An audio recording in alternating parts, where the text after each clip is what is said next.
je voudrais avec vous travailler sur quelque chose ici que j'ai mis en forme euh, à partir de travaux justement conduits au niveau européen, des travaux de Nesta ici, qu'on peut trouver en ligne, et de ces longs articles ou ces longs rapports. Il y a une première chose que on apprend quand on s'intéresse à la question numérique, c'est pas tant la question de l'équipement, des tuyaux finalement, que la question de comment ça modifie de façon consistante, de façon importante, les questions d'apprendre. Et donc, je vous propose de découvrir, on va pas tout lire de ces questions-là, mais poser la question numérique, c'est comment finalement on enrichit ses capacités, son potentiel, ses supports d'apprentissage, et comment on peut, alors c'est facile ici de naviguer dans la carte, hein, et c'est intéressant, et de voir comment chacun dans vos métiers, finalement, vous pouvez apprendre avec d'autres, comment on apprend en faisant, comment on apprend en explorant, comment on apprend en testant, par la démarche expérimentale, comment on apprend en transposant dans d'autres milieux, et on apprend de l'évaluation, j'y reviendrai, on apprend par le fait de faire, on apprend par les usages. Et donc, c'est assez intéressant. Tout ça n'est pas nouveau en soi, sauf que le numérique permet complètement d'amplifier la chose, de la rendre possible là où ce n'était pas forcément, et surtout de profiter de beaucoup d'autres. Et donc, on voit bien que c'est la question de la reliance derrière, la question de la gouvernance qui se pose. C'est comment vous apprenez et avec qui vous êtes relié.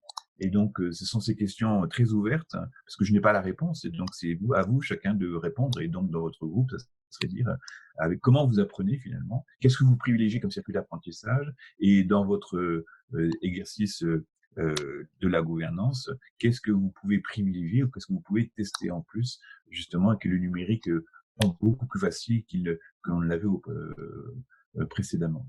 Et donc, ce repositionnement de la question du numérique autour de l'acte d'apprendre et de l'apprenance, hein, il y a beaucoup de mots en anse qu'on invente un peu, c'est presque des néologismes en France, on parle de gouvernance et donc maintenant d'apprenance. Il y a même des académies qui en font leur projet académique. On a parlé beaucoup de Dijon, par exemple, dont la rectrice est porteuse, vectrice de l'apprenance, justement, à tous les étages, hein. Et donc, c'est pas parce que il faut des élèves mieux apprenants, c'est l'académie, c'est-à-dire qui devient organisation apprenante. Et Mmh. justement, on voit bien que le numérique, à ce moment-là, s'insinue beaucoup plus qu'il ne faisait. Mais on pourrait le faire tout autant sans numérique. Mais Mmh. on est dans ces cas-là, allons-y. Voilà. J'ai dit que la gouvernance, souvent, on l'a réduisée à un rôle, à une fonction, alors que précisément, quand on commence à rapprocher gouvernance du numérique, hein, ça va nous faire imploser de l'intérieur ces questions-là, ou ces approches-là, ces approches qui sont très statutaires ou très institutionnelles, comme on peut l'avoir en France. Et il y a un tableau là que je vous ai traduit, qui est issu donc du rapport européen, qui me sert beaucoup, et qui reprend trois mots qui sont trois mots clés. C'est plus que des mots clés, c'est vraiment des, des éléments actifs, comme on pourrait dire, des particules élémentaires qui provoquent la fusion nucléaire. Et si on dit que donc la gouvernance désormais à l'ère numérique, ce sont ces trois particules qui rentrent en action et qui vont agir. Et donc ça pose la question à chacun d'entre nous, dans quelle mesure on travaille sur les questions de personnalisation. Et donc on voit bien, alors avant d'entrer dans le tableau, je voudrais dire le tableau, donc c'est ces trois mots-clés qui sont là. Et en haut, vous avez tout ce qui concerne l'éducation tournée vers les jeunes, c'est l'éducation scolaire, mais on voit qu'il y a une symétrie extrêmement forte, il y a un axe de symétrie avec les questions de développement professionnel. C'est-à-dire que dans le numérique, ça nous renvoie à des effets de système.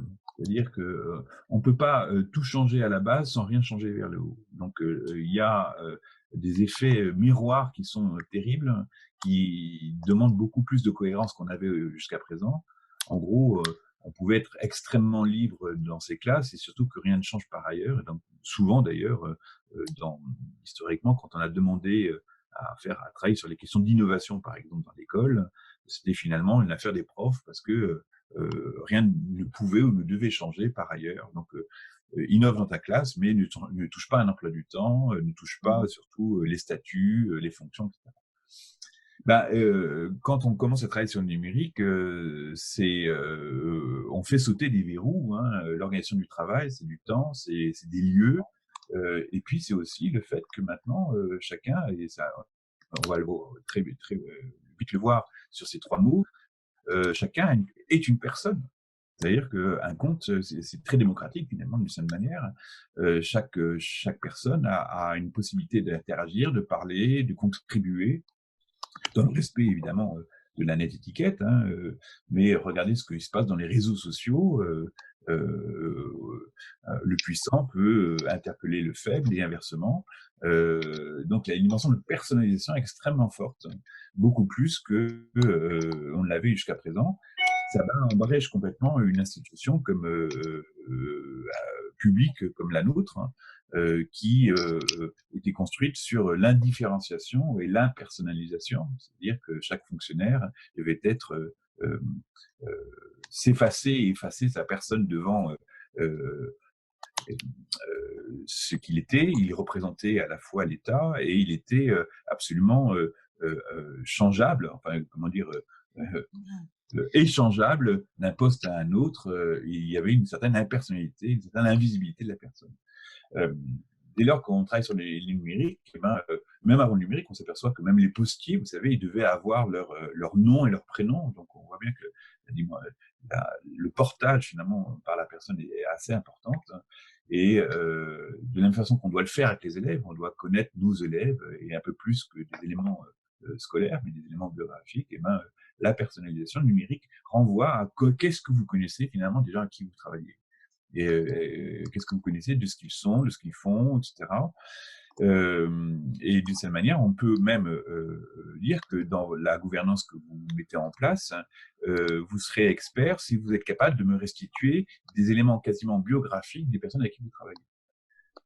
Oui, ça décale un peu, hein, quand même. Mais c'est jusqu'où vous allez, quoi, en gros. Et donc, c'est un vecteur assez important.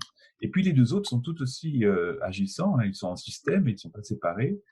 C'est la dimension de la collaboration. C'est-à-dire que là aussi, ça bat en brèche beaucoup ce en quoi on a été formé. Alors, j'allais dire même presque formaté. C'est-à-dire que dans nos institutions un peu tradies, on a été organisé en filière, hein, en statut, mais aussi en discipline, par exemple dans le second degré.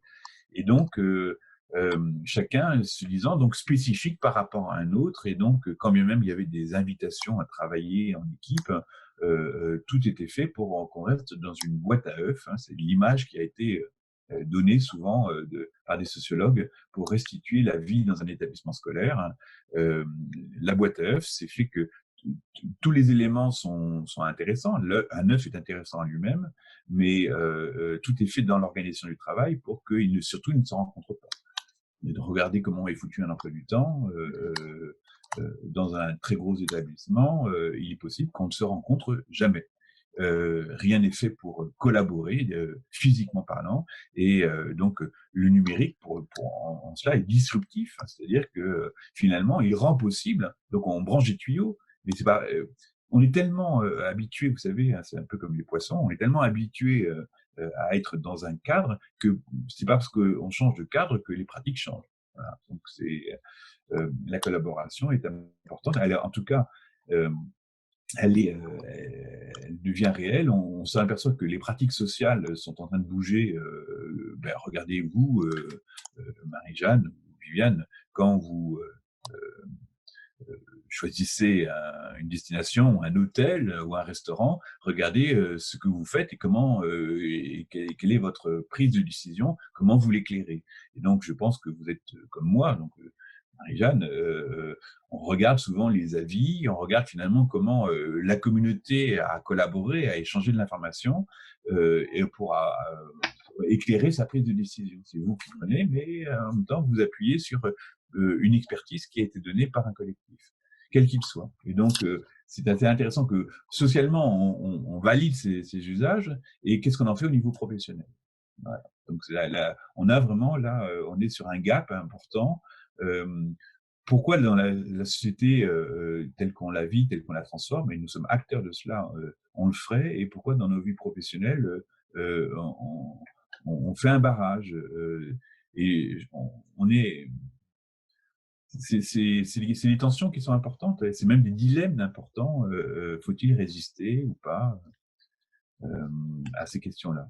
Et la numérique vient, en tout cas, vient de nous poser ces questions-là. Est-ce que ce sont des questions qui sont posées explicitement au niveau des établissements? Et puis le troisième, il est tout aussi important. Alors c'est un néologisme à la française, c'est d'abord l'anglais, mais à la française on pourrait l'expliquer, c'est l'informalisation. L'informalisation, c'est-à-dire dès lors qu'on s'intéresse aux manières d'apprendre, à la façon dont on apprend, d'abord pour les élèves, hein, les neurosciences viennent de là, en disant finalement on apprend tout le temps, très vite, très tôt, et puis il suffit pas finalement que de dire les choses, de découvrir les choses pour qu'on apprenne. C'est terrible, parce que vous dites ça, vous faites exploser l'école. Mmh. C'est-à-dire que, et si je le renvoie dans la phase adulte, dans les questions de formation, ça voudrait donc dire que faire quelque chose, ou développer ou mettre en œuvre quelque chose, il suffit pas d'une formation pour le faire. Et d'une certaine manière, ça renvoie à des questions assez difficiles. Chaque fois que j'ai des groupes, petits ou grands, je leur pose la question: qu'est-ce que vous savez très bien faire que vous n'avez jamais appris par la formation? Et donc ça fait beaucoup rire les gens, parce qu'ils savent très bien ce dont on parle. Ils peuvent identifier très très bien leur expertise particulière, qu'elle soit personnelle ou professionnelle, et ils voient très bien la part, mais la part minime de la formation. D'une certaine manière, quand on analyse des contextes professionnels, des situations où ça se passe, hein, ça se passe bien, on les prend pas au dépourvu, les profs, je travaille beaucoup avec des chefs d'établissement, ils voient très bien que dire finalement, quand je sais faire quelque chose, la part de la formation finalement, c'est, alors je vais le dire le chiffre, c'est presque à hauteur de 10%. Mmh. Ça veut donc dire qu'il y a 90% de l'acte, de la situation, de la maîtrise professionnelle qui vient d'ailleurs, qui vient d'autre chose. Et c'est ça l'informalisation. C'est-à-dire, c'est pas l'opposé, mais c'est le complément indispensable à ce que la formation est. Et la formation, étymologiquement, c'est la mise en forme. C'est la dimension formelle des choses. Étymologiquement, ça vient de l'italien, du bas italien, ça vient d'un mot que vous connaissez, j'espère que ça va vous faire rire, Marie-Jeanne. Ça vient de formaggio en bas italien. Formaggio en italien, ça a donné en français fromage. Ah oui. Ça a donné fromage. Donc la formation est un fromage. Enfin, c'est pas Peut-être pour certains cas. Mais en tout cas, ça veut dire que c'est la mise en forme, c'est donc le formatage. Et tant qu'on conçoit la formation comme un formatage, on ignore finalement comment se construit l'acte professionnel, et finalement l'efficience de l'acte professionnel. Mmh. Et donc, un bon professionnel comme chacun de nous l'est, vraisemblablement, je l'espère, en tout cas on l'est à un moment donné, ça tient de beaucoup d'autres facteurs, et donc cette dimension de l'informalisation est importante. Et c'est pour ça qu'on va parler de développement professionnel, c'est de rendre compte de comment les compétences se développent, comment les compétences se développent en situation plus collective, et là on va retrouver les mots plus collaborative, et de façon plus personnalisée. La compétence, c'est moi ici et maintenant en situation, et en faisant feu de tout bois sur tout ce qui peut être informel par ailleurs. J'utilise les ressources, je sais ici maintenant, donc là je suis pas dans mon bureau, je suis chez moi, ça se passe maintenant. Il y a une certaine formalisation, je suis pas en tribune, vous voyez, donc le numérique permet de le faire, ça. Et donc, qu'est-ce que c'est? Comment on peut rendre compte, profiter de ces situations pour renforcer notre efficience et modifier la gouvernance. Alors, c'est des mots qui sont terribles parce que chacun de ces mots peut faire exploser une salle des profs. Mmh.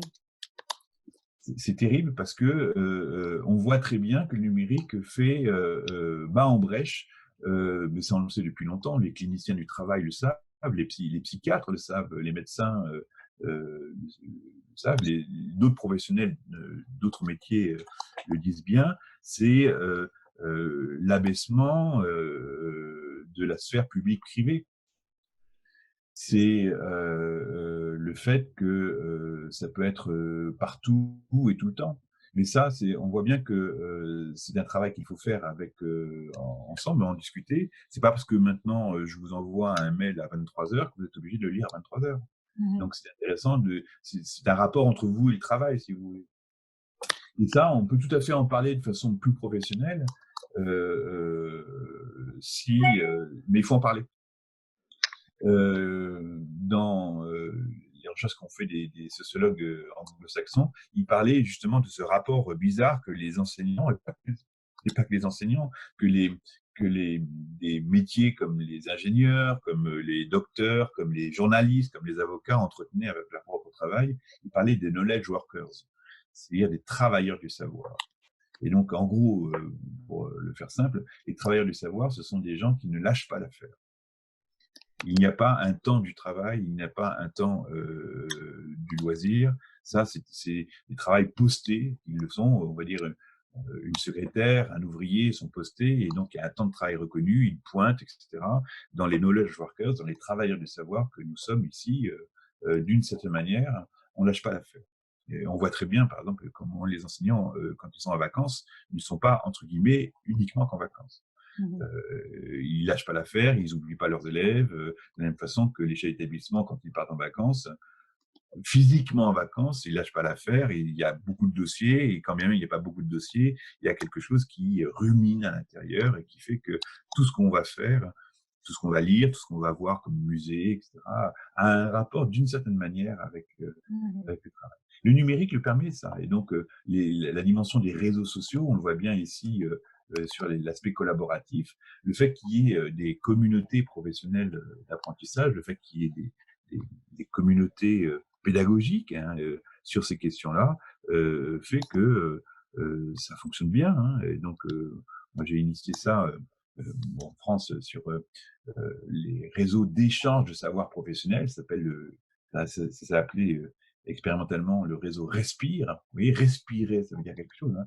Respirer, c'est prendre de la respiration dans un cadre trop contraint. Et donc, ça a été quoi? Ça a été justement des outils en ligne de collaboration. On a travaillé, on a consulté de pair à pair. Et non, c'était pas que de la ressource, c'était d'abord partir de où est-ce que tu en es toi, poser un certain nombre de questions. Mon troisième visuel sur les questions du numérique prend appui sur les travaux de David Hopkins, qui a beaucoup travaillé dans au Royaume-Uni, et pas qu'au Royaume-Uni, mais il est au Royaume-Uni, sur les questions de comment on travaille finalement à l'ère numérique pour faire évoluer la gouvernance. Et donc, ce petit graphique, ce petit schéma montre bien la dimension toujours systémique des choses. C'est-à-dire que une chose ne suffit pas, c'est bien un ensemble de choses et qui fonctionnent. Et donc, d'une certaine manière, c'est comment on s'inscrit dans le cercle, hein. Comment on y entre, comment on entre dans la danse, et sachant que en entrant dans la danse, on va faire le tour et il va y avoir des effets de renforcement. Et donc, la question qu'on peut poser à chacun des collègues, à Viviane ou à Mmh. Marie-Jeanne, mais à ceux qui nous rejoindront, c'est où est-ce que vous en êtes comment vous faites-vous chez vous, etc. Et donc, il faut juste lire ensemble les petites choses pour les expliquer. Donc, si on veut favoriser justement une gouvernance plus ouverte, plus participative, plus informelle, etc., il y a un certain nombre de points à observer. Et donc, David Hopkins signale certains points. Et donc, entre créer un climat favorable à la prise de risque, hein, et donc d'une certaine manière, ça veut dire pas se- être arc-bouté sur les questions réglementaires, est-ce qu'on a le droit, est-ce qu'on n'a pas le droit, d'une certaine manière, t'as envie de faire quelque chose, bah, teste-le, puis on en parle. Enfin, je veux dire, c'est vraiment cela. Le travail sur discipliner l'innovation, c'est-à-dire, ça, c'est des choses qu'en établissement, on peut entendre. Vous pouvez avoir des profs qui déboulent chez vous en disant j'ai la super idée qui va sauver le monde, voilà, etc. Bon, et puis un autre arrive en disant mais non, c'est moi. Et donc, il y a discipline l'innovation, c'est à la fois autorisé, mais en disant euh, entre la super bonne idée et l'idée qui va être valable, c'est quoi la différence? Et donc, par exemple, l'engagement, moi, enfin, quand je suis confronté à ce genre de choses, à faire des choix, à un moment donné, il faut faire des choix parce qu'on ne peut pas tout supporter, tout soutenir. Ça fait brouillon ou ça fait désordre à un moment donné. Ça peut disperser. Le choix, c'est véritablement la focalisation sur les élèves. C'est-à-dire concrètement, qu'est-ce que les élèves vont faire? En quoi ça va développer quelque chose chez eux? Et donc, dans ça, on va retrouver une attention soutenue dans les questions de développement professionnel. Donc, il peut y avoir souvent des actions qui vont être très bénéfiques pour les profs d'une certaine manière et qui vont faciliter la gouvernance, mais où il va y avoir peu de retour finalement sur les élèves. Et donc, un des gages d'efficacité, c'est d'abord un travail sur les élèves. Ça a l'air trivial ce que je suis en train de signaler. À l'observation, à l'analyse de plusieurs milliers de dossiers qui nous sont remontés des établissements, c'est pas aussi trivial que ça.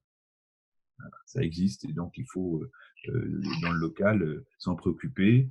On peut améliorer ses conditions de travail, mais l'intérêt reste, nous sommes ici pour les élèves. Ce qui est intéressant, c'est justement de dire que tout n'est pas prévu, et donc c'est vraiment s'intéresser aux effets collatéraux, c'est-à-dire que quelqu'un vous dit bon, je vais faire quelque chose, et il faut lui dire juste après, très bien, vas-y, mais on s'en reparle dans 15 jours. C'est-à-dire, c'est pas de déclencher et de favoriser, mais c'est surtout d'être suivant, d'être très accompagnant. Et c'est ça. Et on retrouve la dimension informelle, c'est-à-dire d'être attentif à ce qui est en train de se passer comme effet, oui, collatéraux, comme effet non attendu, parce que on s'aperçoit qu'on va retrouver la question des systèmes. Bien souvent, il y aura toujours dans ces mêmes complexes des effets sur les autres éléments. Et c'est à la fois une attention positive, mais aussi une prévention contre ce que la gouvernance peut connaître. Je vous donne un exemple très concret. Si je discipline l'innovation, ça veut dire je fais un choix, par exemple, quelqu'un me dit j'ai envie de faire une radio de classe. Très bien, donc je vais favoriser l'équipe qui fait radio de classe. Pourquoi pas? Parce que c'est très entraînant, il y a des partenariats, il y a France Inter qui vient, il y a la télé qui va venir, c'est très bien pour les élèves. Sauf que en communiquant sur le soutien favorable et le développement de radio de classe, sans le vouloir, moi en tant que gouvernant, en tant que responsable, je vais assombrir complètement tout le reste. Mhm. Ne pas en parler, ne pas parler du reste ou ne communiquer que sur cela, ça fait je vais faire de l'ombre ou faire de l'ombre à tout le reste et donc avoir des effets de dévalorisation du tout. Donc, c'est une des précautions qu'il faut avoir là-dessus sur la gouvernance dans sa propre communication. C'est lié évidemment aux nouvelles technologies et donc ça veut dire, quand je parle de communication, c'est est-ce que j'ai en œuvre, je dispose des moyens qui me permettent de suivre des choses, d'avoir une régulation formelle ou informelle. Je ne parle pas que du site d'établissement, ça c'est très formel et d'une certaine manière, les sites d'établissement ne changent que tous les 6 mois, tous les ans, quand bien même ça change. Alors que justement, les questions des effets collatéraux, c'est comment vous vous informez, quel retour d'information, quel feedback vous avez de ce qui est en train de se passer, et donc les réseaux sociaux, le l'ENT, s'il y a un ENT dans l'établissement, ça devient intéressant. Et puis, il y a peut-être d'autres éléments qu'on peut voir. Qu'est-ce que vous savez finalement de l'image de l'établissement? Comment vous percevez? Et donc, là, il y a vraiment un travail de veille à faire, à aménager finalement autour de grâce au TIS. Et puis, le dernier point, c'est de développer une culture de l'open source. Open source, ça veut dire que, d'une certaine manière, on se défait de la propriété des choses, et open source, c'est-à-dire qu'on partage. Et donc, ce qu'on initie, on le partage, on le modifie, on le copie. Et donc, il y a tout un travail ici autour du, oui, de la collaboration qu'on retrouve. Open source, c'est ça, c'est comment je peux m'approprier finalement le travail d'autrui pour le copier, le déformer, le transposer, etc. Donc ça, c'est vraiment c'est véritablement une des clés aussi dans l'éducation. Si on avait dû chaque fois réinventer les choses, eh ben, on serait encore à l'âge de pierre. Notre humanité a passé son temps à copier. Donc c'est moi, je suis musicien par ailleurs, donc je peux vous dire que Bach a copié Schütz, Mozart a copié Bach, Beethoven a copié Mozart et Bach. Je veux dire, c'est mais en même temps, comme Picasso a copié tous ses maîtres, on le sait aussi, mais Picasso en même temps. Donc, l'amélioration vient justement de l'inventaire que vous faites. Et ce qui est intéressant, c'est que le numérique permet cela. Si on n'avait pas ça, on serait finalement assez isolé. Et un des paradoxes que je dis tout à l'heure, c'est que malgré le numérique, les gens se sentent isolés. Je vous propose un petit schéma que j'ai construit justement comme une sorte de retour d'expérience quand on a fait l'expérimentation sur le réseau social professionnel Respire, qui est devenu maintenant Via Éduc en France, Via Éduc pour le réseau social professionnel de l'éducation, et qui est une sorte de Facebook, si vous voulez. C'est une Facebook améliorée où chaque professeur qui a son compte propre, son compte professionnel et pas personnel, peut commencer à faire des groupes, interagir, travailler justement sur le numérique. Et donc, ça a été une petite révolution en 2011. À l'époque, c'était le ministre de l'Éducation qui était DGESCO à l'époque. Donc, c'est amusant. Quand je lui ai, entre guillemets, vendu la chose, il m'a dit, mais ça va marcher. Ben, je lui ai dit, oui. Donc, il a suivi. C'était pas du tout la culture de l'époque, c'était souvent même en contradiction avec la gouvernance de l'époque. C'est-à-dire que j'avais beaucoup écouté de résistance de la part des hiérarques, on va le dire comme ça. C'est d'une part des inspecteurs qui disaient mais qu'est-ce qui va garantir la qualité didactique des contenus? Ben, si vous voulez, on peut en parler, mais la qualité didactique, que quand vous allez sur Facebook, et quand pas sur Facebook, vous allez sur les réseaux, d'autres réseaux, des Twitter ou des sites associatifs, la qualité, elle est vite donnée par la consultation et finalement comment dire, les commentaires que les collègues donnent eux-mêmes. C'est-à-dire que la qualité, c'est une validation par le bas et non pas par le haut.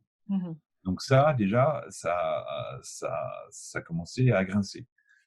C'est-à-dire que il fallait pas 3 4 signatures pour imprimer, pour faire un affichage sur l'internet et partager du savoir.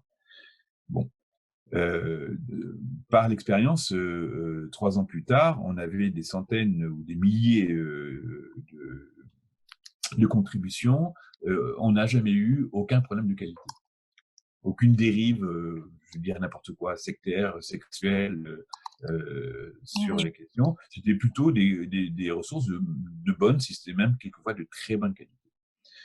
Donc ça veut dire que les préventions sont souvent que des préventions, des peurs irraisonnées, et que passer à l'expérience et réguler l'expérience, elle est le plus intéressante. Et puis l'autre prévention que j'avais eue, c'est de la part de chefs d'établissement, précisément. On voit bien que le numérique, je l'avais dit, requestionne, elle repositionne les personnels qui ont, entre guillemets, autorité, mais aussi un pouvoir. Ils disent, mais si un prof parle de mon établissement, je ne maîtrise pas. Mhm. Il faut l'entendre, il faut entendre ça. Dans le réseau social professionnel, les gens ne sont pas sous avatar. Les gens, quand ils écrivent, ont une responsabilité éditoriale propre, c'est-à-dire qu'on sait qui écrit, d'où il écrit et d'où il parle de cette manière. Et donc là aussi, après plusieurs années d'expérience et des milliers de contributions, la question ne s'est jamais posée. La question était peut-être une bonne question préalable, mais il n'y a pas eu de problème. On n'a pas eu une dénonciation de personnes, on n'a pas eu des établissements qui ont été stigmatisés, etc. Et donc, c'est assez intéressant de voir que finalement, en se donnant les moyens et puis méthodologiquement en respectant ces codes-là, ces codes de l'étiquette, ça pouvait se faire. Alors, le graphique s'explique donc quand on a analysé les groupes, il y a des milliers de groupes, hein, donc on est maintenant à dépasser les 100 000 personnes et donc il doit y avoir à peu près 9 000 groupes à peu près. Et la nouveauté de cette semaine, c'est que maintenant Viaduc a des publications publiques. Auparavant, il fallait avoir un compte pour pouvoir connaître. Maintenant, on peut accéder sur les pages publiques et donc prochainement, il y a des publications que moi j'avais fait dans ce cadre-là qui vont passer dans le réseau public et que vous verrez si ça vous intéresse. Mhm. J'ai très clairement identifié 4 compétences finalement qui apparaissaient dans ces réseaux numériques, dans ce réseau social professionnel, et que vous avez donc en gros, hein, ce sont les gros verbes, les gros mots que vous avez: échanger, partager, se former ou piloter. Donc on retrouve la question de la gouvernance, c'est-à-dire le mot piloter, c'était le mot français que j'ai mis parce que ça faisait plaisir, hein, mais en gros c'est comment des groupes, dans le cadre d'une école du socle par exemple, se réunissaient, directeurs, inspecteurs, chefs d'établissement, pour travailler sur un projet commun, ça peut être ça, voilà l'exemple. Et plus il y avait beaucoup d'échanges. 90% du réseau numérique, hein, sert d'abord à de l'échange. On voit bien que c'est d'abord de l'échange, et avant même que de l'échange, enfin, c'est même pas de l'échange de ressources. C'est ce qu'il faut bien entendre aussi, justement en termes de numérique, c'est d'abord l'échange des questions. C'est d'abord du questionnement à la communauté. Et il faut bien entendre pour cela, ça a décoincé pas mal de collègues que de dire que auparavant, quand on était dans une d'affichage et publication, il fallait un produit fini, il fallait que ce soit validé par 3 signatures, etc. Alors que là, ma question qui n'a pas de réponse, qui va chercher la réponse ailleurs, eh bien, elle peut se faire en une phrase. C'est plutôt, donc on voit bien la dimension informelle de la chose qui est massive, et donc qui d'abord un travail sur l'échange. Et donc le partage va venir de là, c'est-à-dire qu'on va échanger des questions, on va commencer à y répondre en disant tiens, moi ici c'est comme ça, etc. Et ça peut devenir à ce moment-là des groupes qui se forment et qui vont se former eux-mêmes, où finalement l'échange a une vocation de formation. Et donc, vous avez des groupes qui prolongent la formation, et donc on voit apparaître des formations hybrides. Et donc, en termes de gouvernance, c'est vraiment intéressant, c'est-à-dire que des organismes de formation, vous le savez aussi maintenant, travaillent systématiquement sur synchrone et asynchrone, sur le fait qu'il y a à la fois du présentiel et il y a à la fois de la distance, il y a à la fois des choses qu'il faut faire ici et maintenant, et d'autres choses qu'on peut travailler dans l'intercession. Et donc, le numérique permet la capitalisation, elle permet la transformation des données, et en termes justement de développement professionnel, ce que vous avez, c'est donc l'axe qui apparaît, l'axe transversal, ça devient beaucoup plus efficace. Et finalement, il y a peu de groupes qui arrivent dont la vocation, c'est véritablement de piloter. Donc, on s'aperçoit que la gouvernance numérique, hein, elle existe, elle peut exister, mais elle est peu nombreuse. Elle peut être efficace, je suis pas sûr que ce soit, mais la gouvernance, elle est d'abord indirecte. on voit bien que la gouvernance, si elle est à l'ère du numérique, elle va consister finalement à faciliter tout ce qui va être échange, partage et l'information. Mais le pilotage lui-même par le numérique n'est pas forcément ce qu'on observe, encore une fois, par la pratique, la chose la plus diffusée actuellement. Notre organisation, nos routines, nos façons de faire passent par d'autres moyens en tout cas. Et donc j'ai essayé de, de montrer que les efforts qu'il y a entre implication et forte et faible et les effets sur l'organisation. Ce qu'il faut, comme nous sommes d'anciens bons élèves, on dirait il faut absolument être là, avoir un fort effet sur l'organisation, un fort effet sur l'implication. Je vous déconseille d'être désormais des bons élèves, c'est-à-dire ne pas viser forcément tout cela, parce que si on vise forcément ce carré-là, cette forte implication et des forts effets sur l'organisation, c'est certes souhaitable, mais ça veut dire que vous fonctionnez en sur-régime, ça veut dire que vous allez user, vous allez d'abord vous user, et vous allez user ceux qui vous suivent. On est proche à ce moment-là de ce qu'on identifie comme le burn-out. Donc, il vaut mieux, si on veut travailler sur du pilotage à l'ère numérique, il vaut mieux travailler sur l'élargissement de sa base, c'est-à-dire à travailler sur de l'échange et du partage. Plus vous allez élargir votre base de consultation, de remontée d'informations formelles et informelles, etc., plus vous serez en situation d'améliorer votre pilotage.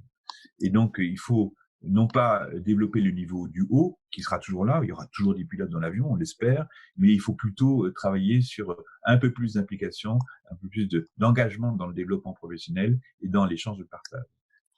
Donc, le niveau de formation, je vous l'ai dit, la part finalement relativement réduite de ce qu'est la formation pour la formation, c'est 10%. Donc, ça veut dire que 90% existe un peu dans la nature, mais n'est pas encore suffisamment, on va reprendre le terme d'Hopkins, suffisamment discipliné. Et donc, il y a ce travail que le numérique peut essayer de voir, comment on peut orienter, aimanter, un peu comme on fait avec la limaille de fer, comment on peut aimanter les échanges informels, le partage de quoi, qu'est-ce qu'on veut partager, comment on le fait, etc., autour des questions professionnelles.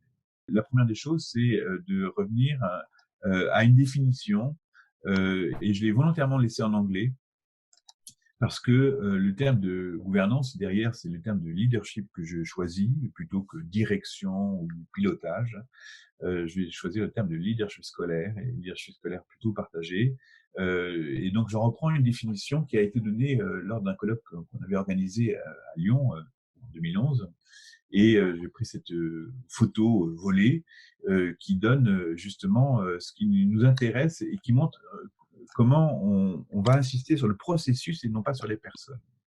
Et donc, je sais que notre assistance doit être aussi anglophone, hein, et donc je vais essayer de le traduire aussi mal qu'un Français peut le faire. Hein. Donc, je prends la première définition. Le leadership renvoie donc à une interaction entre des membres d'un groupe, et donc on est bien sur une interaction et non pas sur la personne. Ce qui va, on va cibler la relation et la qualité des relations dans le membre d'un groupe. Donc c'est situé aussi. Donc d'un groupe qui commence et qui veut conserver des attentes élevées et la compétence de tout le groupe, hein, dans la résolution des problèmes ou dans l'atteinte d'objectifs. Donc, j'essaie de bien traduire. Je sais que j'aurai sans doute un faux sens ou un autre, mais peu importe, c'est le sens qui est donné. Donc, on a bien un travail, on insiste bien sur les interactions. Donc, on voit bien, ça renvoie à ce qu'on a dit tout à l'heure sur les réseaux numériques. C'est bien le nombre d'interactions qui va être qualifiante, qui va désigner la gouvernance et non pas les personnes, la qualité des personnes elles-mêmes. C'est bien la constitution d'un groupe avec un périmètre donné. Il peut être ouvert ce groupe, mais c'est qui, dis-moi qui est dans le groupe, en gros. Et qui va travailler sur des attentes communes, et donc c'est souvent des questions, d'abord qu'est-ce qu'on fait là, pourquoi on le partage, et souvent des questions autour de problèmes. Et donc c'est quoi le problème? Mmh. Comment est-ce qu'on peut partager d'abord sur quelles sont les questions qui sont pour toi, les questions ouvertes, hein, mais pas fermées, les questions sans réponse, comme on disait,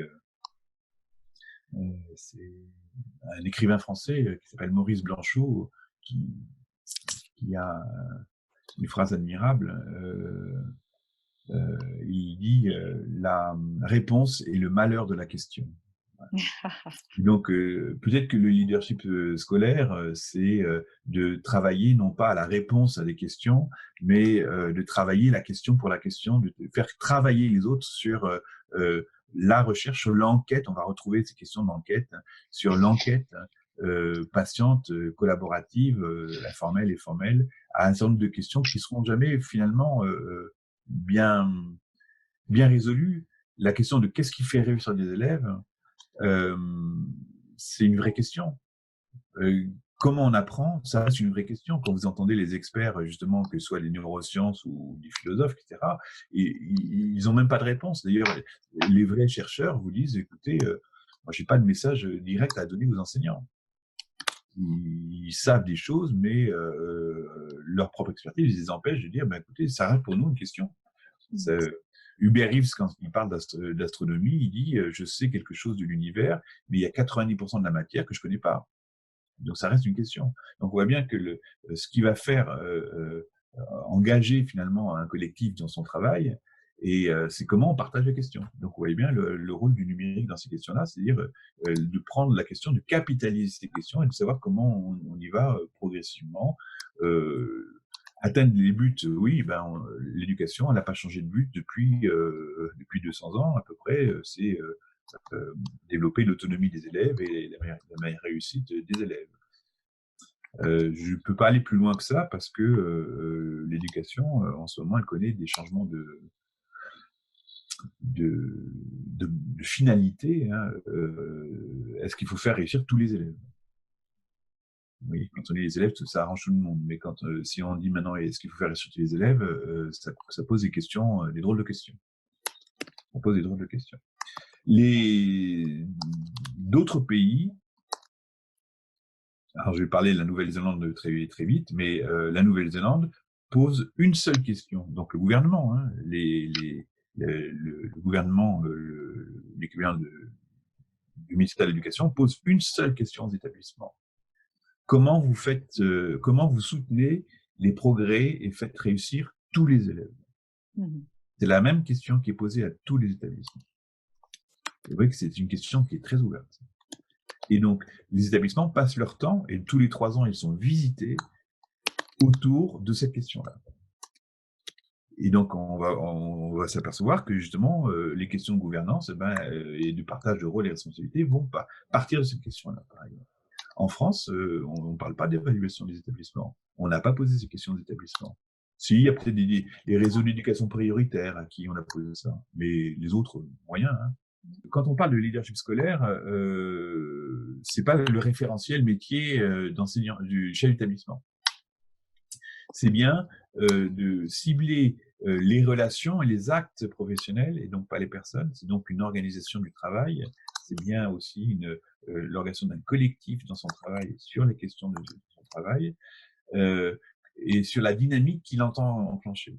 Et donc les dynamiques, on a ciblé, et donc en appui avec un peu de littérature au niveau international, travaillé sur 4 grands domaines. Et on s'aperçoit que finalement, le numérique n'apparaît pas. C'est-à-dire pas explicitement. Le numérique n'est pas un domaine directement. Le numérique, c'est un peu comme ce qu'on est en train de faire maintenant. C'est ce qui nous permet de faire tout le reste et de le faire mieux. Et qu'on se parle maintenant, Marie-Jeanne, Gilliane, on se parle ensemble, mais on ne parle pas du numérique, on parle des questions de leadership scolaire. Donc, c'est de voir que ce sont des domaines qui sont actifs, ce sont des familles de compétences, et se poser la question, est-ce que le numérique me permet d'aller plus loin et de renforcer ou de développer telle et telle compétence? Et donc, on peut identifier les 4, participer au développement professionnel des enseignants, je vais y revenir, élaborer une stratégie en ressources humaines et financières, renforcer l'ingénierie en évaluation et ouvrir l'établissement sur son environnement. Et donc, si je fais un peu le zoom sur le développement professionnel des enseignants, on en a déjà parlé, c'est de voir comment, si on est à la tête d'un établissement, à la tête d'un réseau d'établissements, comment on peut faire pour faire que les enseignants s'engagent dans leur propre développement professionnel. Et j'ai bien dit tout à l'heure que c'est pas irréductible à la question de la formation. C'est pas combien de formations ils font. Parce que je vous ai dit que c'est un problème que, justement, assimiler le développement de l'information, c'est très réducteur et d'ailleurs, de cette manière, les gens ne s'y trompent pas. La manière dont la formation est organisée actuellement n'est pas la bonne et ne permet pas de développer de la compétence. Quand on veut vraiment développer une compétence individuelle qui plus est collective, c'est un minimum, par exemple, de 30 heures. Vous voyez ce que ça veut dire? Alors qu'on vous vend des formations à d'une journée, quoi, ou d'une demi-journée. Donc, d'une certaine manière, on vous ment, ou on se ment soi-même, parce qu'on n'a plus les moyens, on n'a plus le temps, c'est trop difficile, on n'a pas les compétences aussi, on n'a pas de formateurs suffisamment bons, et donc on a une masse à gérer. Enfin, tout cela est un problème. Et donc, on s'aperçoit que la question du développement professionnel, sa charge, son énergie, qu'elle soit émotionnelle, mais c'est aussi en temps, va reposer sur l'établissement. Et donc, elle n'est plus dépendante des organismes de formation, mais elle va reposer sur la capacité d'un établissement ou d'un réseau d'établissements à travailler sur la collégialité. Donc, on va travailler sur du concret, sur des questions. C'est quoi nos élèves? Enquêtons sur nos élèves. Comment je sais que mes élèves réussissent ou apprennent? Comment je le sais? Qu'est-ce que je sais qu'ils apprennent? Vous voyez? Et ça, ces questions, on n'est jamais bien posées. Donc, des choses, observer les situations de classe. Est-ce que vous, chez l'établissement, vous allez aller dans les classes pour prendre de l'information sur comment ça se passe? Et donc, souvenez-vous, comment ça se passe dans la relation. Ce qui est intéressant, c'est d'observer non pas la personne, comme le faisaient les inspecteurs, mais d'observer la relation qu'il y a, les relations, la qualité des relations et des interactions dans le cadre. Proposer à un établissement de partir à l'enquête, à la connaissance de ses propres élèves en proposant 4 questions aux élèves qui sont en fin de cycle, c'est-à-dire quand vous êtes au collège en fin de troisième et quand vous êtes au lycée, par exemple, en terminale. Pourquoi aller voir ces élèves-là particulièrement? C'est parce que, d'une certaine manière, ce sont eux qui détiennent l'expertise de l'établissement. Ils ont passé 3 ans, 4 ans, quelquefois 5 ans dans ces établissements, et d'une manière certaine, là pour le coup, ils en connaissent presque autant, si ce n'est plus que vous. Un chef d'établissement reste 3 ans dans un établissement, écoutez, un élève qui reste 5 ans dans un établissement, vous voyez ce que ça veut dire. Et il connaît même l'établissement comme vous ne connaîtrez jamais. Et qu'est-ce que ça veut dire? Ça veut dire les couloirs, les WC, l'existence numérique de réseaux cachés. Si je peux donner des exemples, je ne vais pas aller plus loin que ça. Donc, ça veut dire que la part d'expertise n'est pas là où on croit. Et donc, travailler sur le développement professionnel des enseignants, c'est aller débusquer, vous voyez, c'est vraiment, il faut essayer de la chasse, hein, il faut débusquer ces savoirs-là qu'on va réinjecter justement dans l'établissement. Et donc, on peut poser 4 questions à ces élèves, à ces étudiants, écrites. Hein, et donc, ça veut dire, on va constituer un matériau écrit. Alors, il peut se faire en ligne hein, ou sur des postes, mais il peut se faire aussi par l'écrit tout bêtement, avec un stylo et un papier. La première question, et chaque fois, je demande d'ailleurs à ce que les élèves répondent par 3 réponses. Une est trop sèche, et donc, c'est un travail un peu de rédaction et de réflexivité pour les troisièmes ou pour les terminales. La première question, ce serait qu'as-tu appris au collège? Et vous voyez qu'on est toujours sur la question de l'apprenance. Qu'as-tu appris au collège? C'est non pas est-ce que tu aimes le collège, c'est qu'as-tu appris au collège? Et 3 réponses. Je demande 3 réponses. La seconde question, c'est qu'est-ce qui t'a permis d'apprendre au collège? Qu'est-ce qui t'a permis d'apprendre au collège? La troisième question, c'est la symétrique inverse. Qu'est-ce qui t'a empêché d'apprendre au collège? Qu'est-ce qui t'a empêché d'apprendre au collège? Et puis la dernière question, puisqu'ils partent du collège ou du lycée, puisque tu pars, quel est le message que tu donnerais à tes enseignants? Voilà. Mais écoutez, si vous êtes dans un collège moyen, ça fait 400, 500 élèves, ça fait à peu près en troisième 100 élèves. Donc 100 élèves, par élève, il y a 4 questions, et par question, il y a 3 réponses. Donc vous faites rapidement le calcul, le corpus documentaire que vous ramassez en l'espace d'une heure. Vous ramassez un corpus incroyable, de première main, avec des surprises étonnantes. C'est-à-dire que je défie les chefs d'établissement avec qui on a travaillé, comme les enseignants, de connaître tout ce qu'il y a dedans. Eh bien, écoutez, là, vous avez… et donc ça, justement, ce qui va être intéressant, c'est le traiter en numérique et de lire avec un collectif d'enseignants, de lire, découvrir, d'analyser ce qu'il y a dedans. Et donc, ce qu'on analyse, c'est donc l'apprenance de l'établissement. Et derrière, et là, on retrouve la mise en œuvre du dispositif de développement professionnel, c'est-à-dire que les élèves vous ciblent très directement les qualités. Ils désignent pas les personnes, hein, mais ils parlent vraiment de ce qui les fait apprendre, de ce qui les empêche d'apprendre. Donc, ils vous ciblent des situations, ils vous donnent quasiment une sorte de diagnostic extrêmement pointu. Très, très… Ça, pour le coup, il faut en parler, il faut se faire accompagner sur ces questions-là. Et ça vous permet ensuite de mettre en œuvre des suites, un accompagnement sur les établissements. Et donc, on voit bien que les questions ne sont pas les questions de contenu d'enseignement, par exemple. Et donc, quand l'inspecteur se disait, mais finalement, quand on échange, quelle est la validité des contenus didactiques, quand on s'intéresse à l'apprenance des établissements et des élèves, c'est tout à fait hors de propos. C'est même hors sujet. C'est-à-dire, c'est bien une question de prof, ça. Parce que la question du point de vue des élèves, comme du point de vue ici du fonctionnement, ils vont vous parler d'autre chose. Ils vont vous parler de choses qui sont importantes pour eux et qui leur permettent d'apprendre. Et donc, c'est des vraies clés pour réussir. Ce qui va être déterminant en termes de gouvernance, et ce qu'un chef d'établissement peut faire beaucoup plus faire que des enseignants, c'est travailler sur l'ouverture de l'établissement à son environnement. On voit bien que le travail de favoriser les réseaux, les collaborations entre écoles, ou travailler sur les questions de partenariat, ce sont des choses qui sont assez déterminantes, tout aussi bien que ce que je dis tout à l'heure sur les questions de développement professionnel. Et donc, là, ici, la collaboration numérique, le fait d'échanger, de faire du Skype, hein, tout simplement, on voit bien que le Skype, c'est assez facile, d'inviter finalement à sa table des gens qui sont d'ailleurs. Dès lors que vous ouvrez un contexte, une classe ou un établissement, vous le rendez meilleur. Hein, c'est ce qu'on fait là. Quand on ouvre son bureau, eh bien, il faut faire juste le ménage. On est meilleur que si on était tout seul.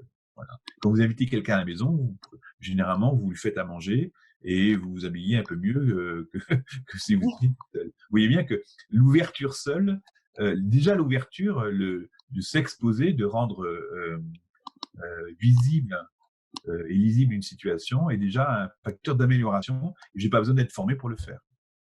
Oui, c'est intéressant, il faut entendre ça, hein, il faut observer ça. Et on voit bien que sur ces questions de leadership, et je finirai pour ces questions de leadership justement, le chef d'établissement ne peut pas être seul. Derrière le leadership, on travaille sur des questions qu'on traduit par une périphrase avec Romuald, sur une question de nouveau partage des rôles et des responsabilités. C'est-à-dire que la question de l'amélioration ne peut pas être la seule détention d'un chef d'établissement dans son bureau avec son tableau de bord. C'est pas possible parce que tout simplement la qualité scolaire, elle se fait avec des élèves en direct dans des classes. Donc, mais il peut le faire de façon indirecte, hein, en partageant justement les enjeux, mais les questions, et en faisant en sorte que les enseignants, et donc il peut y avoir 10 dans une école, il peut y avoir 150 enseignants dans un lycée. Là où je suis actuellement, il y a 150 bonhommes. C'est plus difficile. C'est qu'il y a des rôles qui s'inventent, il y a des rôles qui existent, hein, il y a des rôles de coordonnateur de discipline, de coordonnateur de classe, ça existe, de professeur principal, tout ça existe, mais c'est balbutiant et c'est encore très statutaire par rapport à d'autres rôles plus fonctionnels qui sont là qu'on a essayé de cibler. Quand on parle d'enseignant leader, c'est une expression qu'on retrouve beaucoup en Ontario, par exemple, qui est ce contexte, cet État du Canada qui est à la fois francophone et anglophone, et où ils disent tous leaders, et donc et c'est pas un mot, c'est-à-dire que chacun assume une fonction d'organisation, une fonction de formation, d'innovation et on retrouve des rôles de formateur, de conseiller, de coordonnateur ou d'évaluateur. Quand on travaille, ou d'analyseur, quand on a travaillé par exemple sur le questionnement des élèves, c'est bien un rôle d'analyse que l'on fait. Et puis, pas pour finir, mais pour donner en plus envie à des collègues, c'est la question de française, avant de parler de crise, du contexte français, que je voudrais questionner, parce qu'on est ici dans un contexte européen, et donc les Français sont connus pour se regarder le nombril, d'être très autocentrés finalement, et la question qu'on a posée sur la gouvernance numérique, hein, elle se résout d'une autre façon par ailleurs, donc il faut prendre appui aussi sur ce qu'on sait, et donc je donne l'exemple ici d'une je passe en Nouvelle-Zélande, je suis en Nouvelle-Zélande, et donc c'est la devise du centre de formation, de l'équivalent de l'ESN, si vous voulez, en France. L'ESN, c'est l'école des cadres. Et donc, comment on forme les cadres à l'autre bout de la planète? On les forme avec une devise qui est maori, vous reconnaissez, enfin, c'est maori, hein, donc il y a une double langue à la fois maori et anglaise. Et donc, si je fais une traduction un peu arrangée, et donc, c'est comme ça que sont organisés précisément les cadres et qu'on conçoit la formation des cadres. Oui, il faut basket. Il faut basket, c'est la besace de chasse des hommes maoris. Donc, avec ce que tu as dans ta besace et avec ce que moi j'ai dans la mienne, chacun aura assez. Donc, on s'aperçoit qu'en termes de gouvernance, c'est pas un chef qui sait et des ouvriers ou des petits profs qui font dans ce qu'on leur dit de faire dans un espace cloisonné et fortement encadré et réglementaire, mais c'est véritablement un travail sur la collégialité, un travail sur la coopération, sur le partage de ce qu'on a dans la besace. Et ce qu'on a dans la besace, c'est un travail que je vous ai dit tout à l'heure, c'est un travail autour souvent des questions qui sont prendre appui sur des travaux qui ont été édités par ici, vous avez la référence, c'est John Hattie, qui était aussi, il se trouve, un néo-zélandais. Alors pourquoi la Nouvelle-Zélande? Parce qu'il se trouve que la Nouvelle-Zélande, il y a 25 ans, était très en retard, et ils se sont mis à faire un peu le tour du monde, c'est une sorte de benchmarking, de qu'est-ce qui marchait bien dans le monde, et donc parce qu'ils en avaient besoin, et ils ont tout simplement aussi fait partager leurs recherches au monde entier, tout simplement. Donc c'était intéressant de voir comment prendre appui là-dessus. Et donc, vous avez un premier tableau sur les effets de l'organisation scolaire, hein, sur la réussite des élèves. Et donc, à partir de méta-analyse, donc je ne vais pas rentrer sur les détails de la méthode, mais là, vous avez une sorte de tableau de chasse, de score, mais il faut le comprendre de façon un peu systémique. Qu'est-ce qui réussit plus, qu'est-ce qui réussit moins? Et donc, on s'aperçoit que dans ce qui réussit plus, et donc on voit que, par exemple, le numérique n'apparaît pas. Donc, il faut lire la question comme ça. En quoi le numérique va renforcer les facteurs d'efficacité qu'on a bien identifiés? C'est comme ça qu'il faut lire le tableau. Donc, on s'aperçoit que dans l'organisation scolaire, la réussite, il y a le comportement de classe, l'influence des pairs, et tout de suite, dans le rang 3, le management de l'établissement. C'est-à-dire qu'en travaillant sur les questions de l'organisation de l'établissement, c'est un des effets les plus importants. Et donc, en quoi ça apparaît? On le retrouve dans l'effet établissement, qui n'est pas tout à fait la même chose, et dans le chef d'établissement et le leadership. On voit bien que donc, ces questions autour de la gouvernance sont décisives, et elles sont complétées ici, non pas sur l'organisation, mais par le second tableau. Voilà, le second tableau, qui est les effets de l'enseignement, et non pas de l'organisation, c'est le même auteur, les effets de l'enseignement sur la suite des élèves.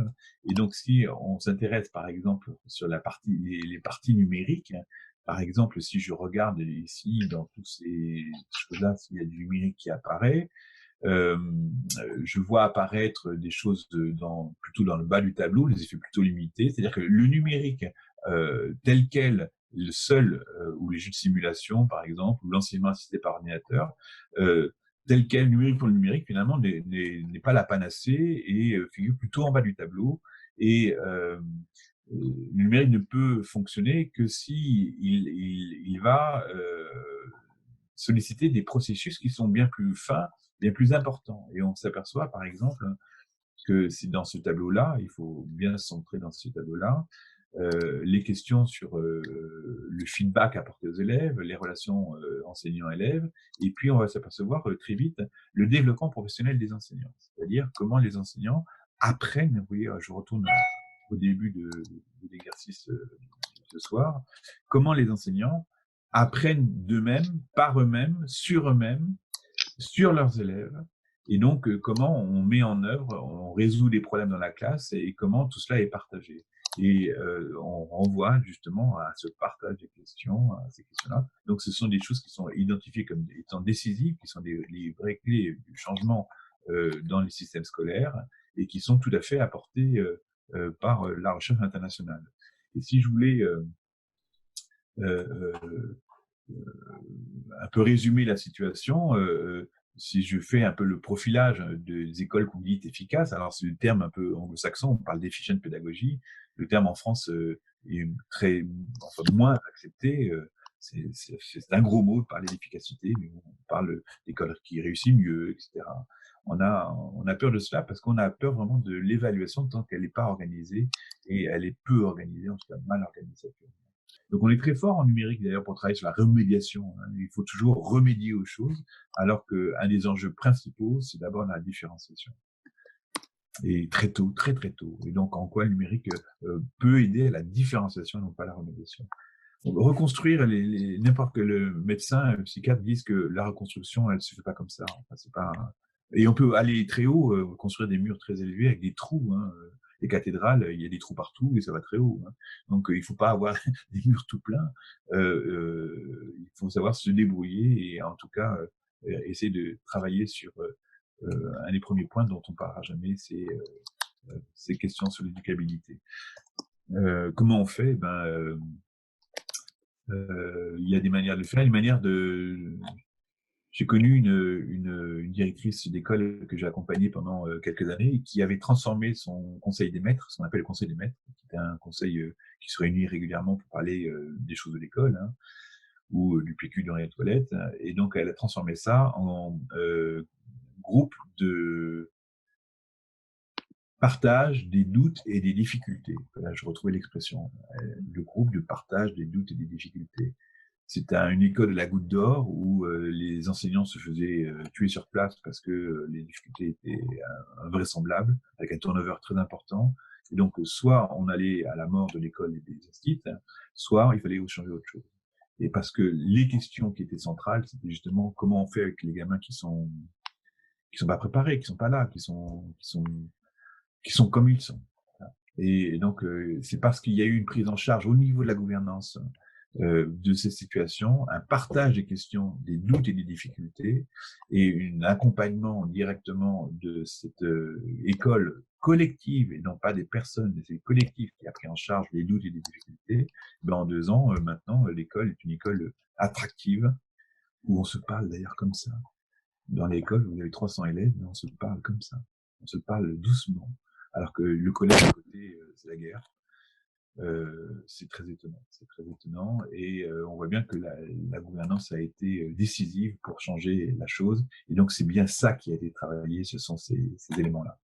Il y a bien une reconsidération de la gouvernance en sens de ce qu'elle est, non pas de qui fait quoi, parce que souvent c'est des questions statutaires, chacun se dit pilote, l'inspecteur se dit pilote, accompagnateur, le chef d'établissement se dit pilote ou accompagnateur, etc. Mais c'est bien la manière de faire qui va être déterminante et non pas le statut qui va être qui va garantir. Et donc ça, on a des retours très nombreux des équipes sur le fait que c'est bien les manières d'être traités, d'être considérés, de construire leur relation dans la gouvernance qui va être déterminante et non pas ils vont être relativement indifférents à qui le fait d'une certaine manière. C'est quand on accompagne, c'est est-ce que tu es là, est-ce que tu es présent, est-ce que tu es suffisamment présent, c'est-à-dire dans la régularité. Un inspecteur revient tous les 15 ans, si vous voulez. Donc, est-ce que tu peux dire que tu accompagnes quand tu viens tous les 15 ans, quoi. Ça devient difficile à un moment donné. Et donc, ce tableau-là, il est issu d'un rapport qu'on a vu au niveau européen, sur justement les relations que des responsables hiérarchiques entretenaient avec des équipes. Et donc, on s'aperçoit que, à un même titre, quand j'étais inspecteur ou chef d'établissement, la manière d'être, de se comporter, de concevoir finalement la relation pouvait complètement changer. Selon qu'on était en distance ou à proximité, selon on adoptait une attitude hiérarchique ou qu'on était très ouvert à l'interaction. Donc finalement, derrière le mot gouvernance, on désigne pas des statuts, des fonctions, mais on désigne, on va discriminer finalement des styles de faire, des manières de faire, mais qui vont être beaucoup plus sensibles. Et donc, si je cible maintenant, justement, quand bien même on est en proximité, on peut être effectivement travailler. On retrouve ici le chef d'établissement facilitateur, hein, l'autonomie, la responsabilité avec un travail. On voit bien la dimension des rôles et des responsabilités confiées. On se montre tout à fait écoutant et compréhensif, donc une qualité d'écoute à développer et à solliciter chez l'établissement. On voit bien qu'à distance, et donc là, le numérique l'aide à le faire quand on est à distance. On travaille sur la dimension leader, donc comment on peut ordonner, donner du cadre, et surtout on se montre amical. On va retrouver la dimension d'informalité qu'on avait signalée tout à l'heure. Ce travail-là est un travail justement où on voit que pour travailler sur plus de clairvoyance, plus d'intelligence des acteurs, et donc on va travailler sur la question d'évaluation de l'établissement. Quand on travaille sur l'amélioration des établissements, et donc avec une gouvernance redéfinie, comme on l'a fait tout à l'heure, il y a des choses qui existent. On va chercher à développer l'évaluation interne, une évaluation compréhensive, une évaluation qui donne de l'intelligence de la situation aux enseignants, donc quelque chose qui soit plutôt formatif.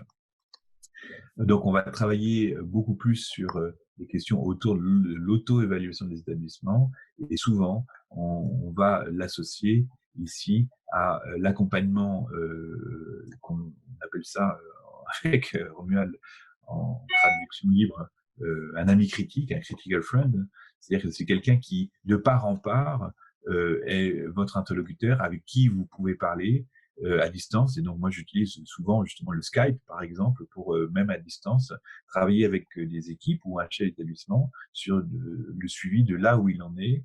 Donc, je n'ai aucun lien hiérarchique que cela. C'est juste un travail à la fois de suivi, de continuité, où la gouvernance numérique, c'est en renforçant finalement le chef et le leadership en interne, par ces mises en réseau, on arrive à améliorer aussi des situations en établissement. Je voudrais prendre appui sur les recommandations de Michael Funan, qui était un des grands consultants de l'éducation en Ontario. C'est lui qui a été un des maîtres d'œuvre en Ontario, qui a accompagné pas mal d'autres systèmes. C'est une des sources aussi qu'on a avec Romuald Normand. Et donc, il nous donne quelques messages forts, 8 messages ici.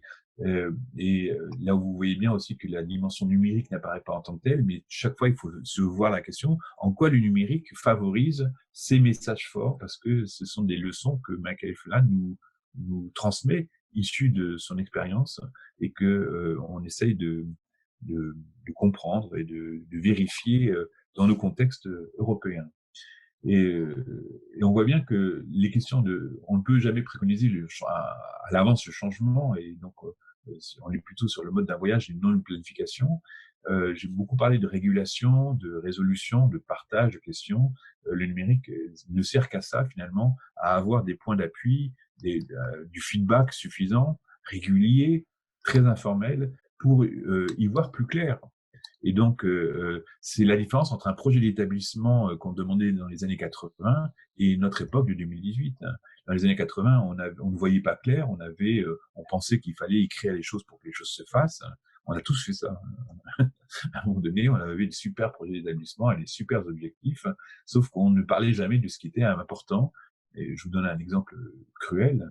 Dans un projet d'établissement, on parlait jamais de l'acte d'évaluation des élèves, alors que c'est l'acte le plus routinier, le plus intime de l'ensemble des profs. J'ai compté avec un chef d'établissement, en une année scolaire, dans un collège de 600 élèves, le nombre d'actes d'évaluation, par exemple, c'était à hauteur de 90 000 actes d'évaluation. eh bien, 90 000 actes d'évaluation. Donc, on a saturé complètement les relations d'évaluation, sauf que vous regardez le projet d'établissement ou le site de l'établissement, on n'en parle pas. Mmh. Donc, on écrit une chose, on fait autre chose. Vous voyez? Et donc, je pense si on a des messages à apprendre de notre expérience, et si on devient expert, c'est précisément de travailler maintenant sur des choses qui sont plus concrètes, qui sont plus réelles d'une certaine manière. Les problèmes et les difficultés sont vos amis. Donc, c'est d'une certaine manière, c'est dans votre groupe, qu'est-ce que vous savez des 3 questions sans réponse de chacun? Est-ce que vous partagez 3 questions sans réponse et mettez-les sur la table? Écrivez-les d'abord, faites cet acte d'écriture individuelle, partagez-les et vous verrez que normalement, si c'est bien fait, si c'est un peu accompagné, vous en avez quasiment pour 2 ans de formation. 2 ans de travail, vous avez un contenu propre, très original et qui sera votre truc à vous. Voilà. Mmh. Donc, on peut écrire un projet parce qu'à un moment donné, il faut donner du cadre et puis Erasmus+ a besoin d'un peu d'écrit formel d'une certaine manière, mais le contenu propre, c'est vous allez vous le donner, mais il n'est pas encore mis en forme d'une certaine manière. Ouais. Et donc, la vision d'ensemble et la planification stratégique viennent après coup. Et donc, c'est une fois que vous aurez partagé cela, etc., qu'on pourra reconstruire l'histoire et se réécrire en disant ah oui, effectivement on a prévu ça. Donc c'est vraiment intéressant de voir comment justement le numérique permet à la fois d'échanger informellement, de créer ce groupe où il y a de l'interaction, de l'échange, on s'échange, pas tout le monde tout le temps, mais certaines personnes, mais qu'il y ait des lieux où on peut rassembler tout cela et de prendre en compte que le dernier message, c'est le 8, chaque individu peut être un acteur du changement. Il y a il n'y a pas que le pilote qui conduit. Enfin, c'est la différence entre un avion et une situation scolaire. Hein, et pour avoir travaillé, quand j'ai fait le premier livre il y a quelques années qui s'appelait le manuel de survie à l'usage de l'enseignant, à l'époque, je voulais l'appeler le manuel du pilotage. Mmh. Et donc, je suis allé me renseigner et aller voir des pilotes de ligne, hein, vraiment un pilote d'Airbus, hein, en me disant, mais dis-moi, montre-moi, c'est quoi ton manuel? Et donc, ils me montraient des gros manuels comme ça, qu'ils portaient constamment, comme à la SNCF, on porte ses règlements et puis les horaires. Et puis, il fallait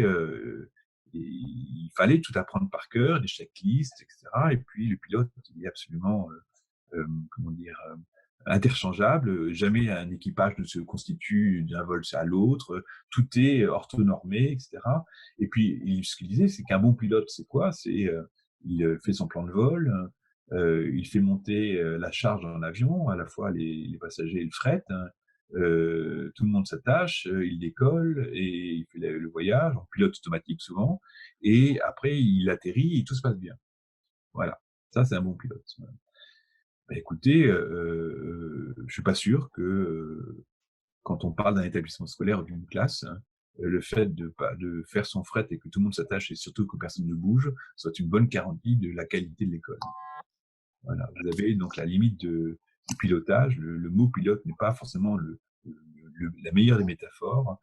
Quand on dit que chaque individu peut être acteur du changement, je vous ai dit plusieurs fois que les élèves, il faut les inclure dans la boucle. Ce sont des véritables acteurs du changement, pour peu que les profs et les chefs d'établissement prennent appui sur eux et cherchent l'expertise là où elle est.